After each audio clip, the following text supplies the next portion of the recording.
সকালে চোখ আড়াল করে রূপা দীপাকে কল করে জানিয়ে দিল ইরা দাদা ও ইরা মিলে তাদেরকে কিডন্যাপ করেছে।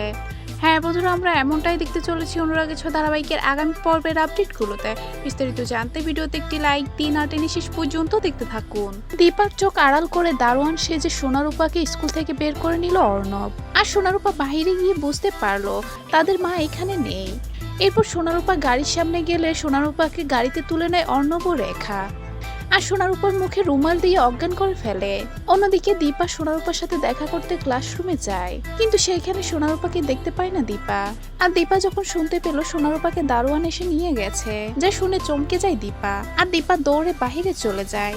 আর দীপাকে দেখে অর্ণব গাড়ি চালিয়ে চলে যায়। এদিকে দীপা গাড়ির পিছনে পিছনে দৌড়াতে থাকে, কিন্তু গাড়িটা দৌড়তে পারে না দীপা।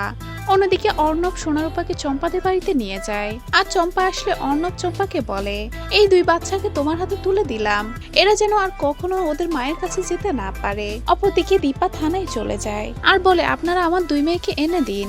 এরপর পুলিশ রাস্তা সিসিটিভি ফুটেজ চেক করে। আর চেক করে দেখতে পায় যে গাড়িটা সোনারূপাকে নিয়ে গেছে সেই গাড়িটা অন্য রাস্তা দিয়ে চলে গেছে। আর সেই রাস্তা দিয়ে কোনো সিসিটিভি ফুটেজ নেই। আর সেই গাড়িটাকে ধরতে পারবো কিনা সেটাও শিওর না। যা শুনে কান্নায় ভেঙে পড়ে দীপা। অন্যদিকে সোনারূপা চম্পা মাসিকে বলে, আপনি আমাদেরকে ছেড়ে দিন, আমরা মায়ের কাছে যাব। তখন চম্পা মাসি বলে, না, এখানে যে আসে সে আর কখনো ফিরে যায় না, আর তোমরাও কখনো তোমাদের বাড়িতে ফিরতে পারবে না। এরপর সোনারূপাকে মহিলা দিয়ে ভিতরে পাঠিয়ে দেয় চম্পা মাসি। এরপর সোনারূপা যখন কান্নায় ভেঙে পড়ে, তখন সেখানে থাকা মহিলা সোনারূপাকে বলে, তোমরা কোনো চিন্তা করো না, তোমাদেরকে বের করার দায়িত্ব আমার। এরপর মহিলাটা রূপাকে ফোন দেয়। আর রূপা ফোন পেয়ে তার মাকে কল দেয়। আর দীপাকে কল দিয়ে রূপা জানিয়ে দেয় ইরা ও ইরার দাদা তাদেরকে কিডন্যাপ করে আটকিয়ে রেখেছে। যা শুনে চমকে যায় দীপা। আর দীপা সোনারূপাকে বাঁচাতে ছুটে যায়। তো বন্ধুরা, তোমরা এমনটাই চাও তো?